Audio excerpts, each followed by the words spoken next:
মহিলারা নামাজে সালাম ফিরিয়ে একটি ছোট্ট দোয়া 7 বার পড়লে সংসারের সকল প্রয়োজন আল্লাহ পূরণ করে দিবেন।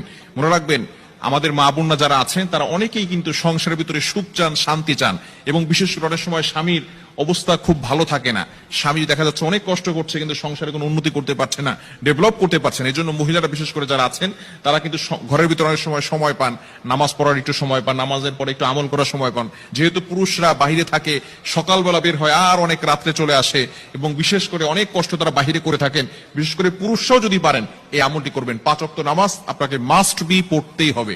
যদি আপনি সংসারের ভিতরে সুখ চান, শান্তি চান এবং প্রয়োজন হাজত গুলো পূরণ করতে চান, তাহলে অবশ্যই 5 ওয়াক্ত নামাজ আপনাকে মাস্ট বি পড়তে হবে। নামাজ ছাড়া আপনি সংসারের ভিতরে কখনো কোশ্চিন কালেও আপনি কিন্তু সুখ এবং শান্তি আনতে পারবেন না। একটু বলেন তো, সুখের মালিক কে? হ্যাঁ, সুখের মালিক হচ্ছেন আল্লাহ। তো ওই আল্লাহকে আপনি অখুশি করে কখনো আপনার সংসারে সুখ আনতে পারবেন না।